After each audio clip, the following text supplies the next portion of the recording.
E falando um pouquinho sobre, nós falamos aí, né, sobre a oxidação e sobre a escorificação, e o que é o escorificante, então, dessa história toda? O Boa, escorificante boa. ou fluxo? O que Ah, seria isso? tem funções que chamam fluxo, tem alguns que chamam escorificante, tem outros que chamam o sal, então de região para região ou função para função, cada um tem um nome específico, né? Mas basicamente ele no caso é uma mistura de sais inorgânicos, que no caso essa limpeza, ela é um processo químico. Então basicamente é formado de cloretos, de fluoretos e tem várias outras formulações. Dependendo a necessidade, você consegue ter uma faixa de atuação maior, ou no caso, alguns fluxos para temperatura de alumínio mais baixa. Então tudo vai depender da necessidade da fundição e do processo também. Isso aí determina muito o que vai ser feito. E esse mecanismo, né, de limpeza, que nem eu comentei antes, uma vez que o alumínio está oxidado, você não vai conseguir, pelo processo normal da fundição, de limpar, descombinar ele, vamos dizer assim, né? Somente você vai conseguir tirar o alumínio metálico do que está preso na borra mesmo. Então, às vezes, você observa o operador fazendo uma operação de escorificação, e a hora que ele tira com a escumadeira, às vezes ele não dá uma chacoalhadinha ou bate perto da boca do forno ou da boca do cadinho que seja, e não escorre aquele excesso de alumínio que está ainda lá preso. Então, quando ele joga na caçamba ou na caixinha de escória, você percebe muita gota de alumínio, então percebe que está um pouco brilhoso a escória, e também percebe que ela está muito aglomerada, tá uns torrão. Até assim, fazendo uma comparação, né? Quando você vê uma escória muito rica em alumínio, ela parece como uma cocada, por exemplo. Ela está toda misturada, toda colada entre si. Quando você vê alguma escória que está pobre, está livre assim de alumínio, né? Tem pouco controle de alumínio, quero dizer, ela está como se fosse uma paçoca. Ela se desfaz muito fácil. Então por aí você consegue comparar que a escória pobre em alumínio, eles falam que é mais uma escória pulverulenta, que ela fica quase um pó mesmo, uma cinza.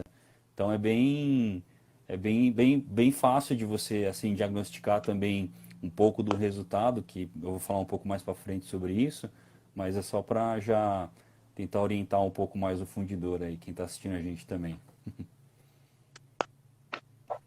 Legal, E vamos ver. legal. Aqui, mas eu entendi que essa questão é interessante, né? Quando Uhum. você fala que quando vem de encontro ao que a gente estuda, né, Fábio? Que quando você tem ali, teoricamente, ela é mais leve, e ela sendo mais leve, eu tenho menos alumínio, né? Então, na Justo. verdade, eu tenho ali uma, uma. Está travando bastante aqui. Eu tô te ouvindo bem. Legal. Então, o que que acontece? Quando nós temos uma diferença de densidade, é uma das formas que a gente vai falar mais para frente aí de controle da eficiência da Ah, escorificação. sim. Até Fábio, bom você tocar nesse assunto. Só desculpa interromper um pouco, Fernando. não, Mas tudo bem. a borra por si só, ela tem também diferentes densidades.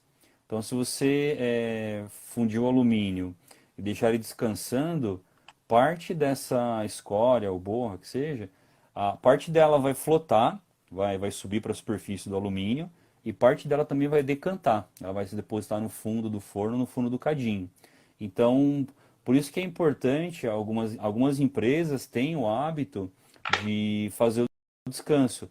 Porque esse óxido, essa escória, elas têm muitas inclusões, tanto metálicas quanto não metálicas. Então, só por essa diferença já tem uma grande diferença, eu quero dizer, de densidade. Então, algumas funções têm a prática de fazer o descanso do banho, que é depois que você fundir, você deixa o banho descansar, aí vai ter a flotação e depois vai ter a decantação, né? A sedimentação das inclusões dos óxidos, quero dizer.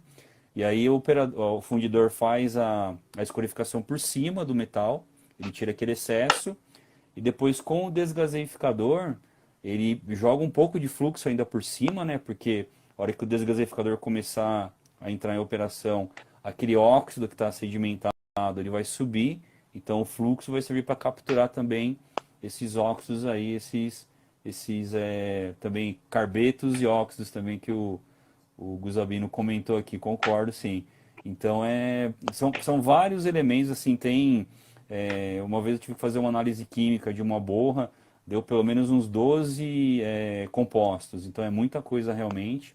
E de fundição para fundição muda também, porque muda a questão do próprio lingote, muda a questão da carga, dos elementos de adição, para corrigir a liga, eu quero dizer, e também da questão dos próprios produtos, né? Porque cada fornecedor ele tem uma composição química, tem o seu know-how, tudo, então também acaba mudando um pouco do resultado dos óxidos também, né? Quero dizer, para a parte Entendi. metalúrgica, né? Da sua liga. Então, basicamente é isso, a flotação e a sedimentação, né? Que é o mecanismo para o descanso. Entendi.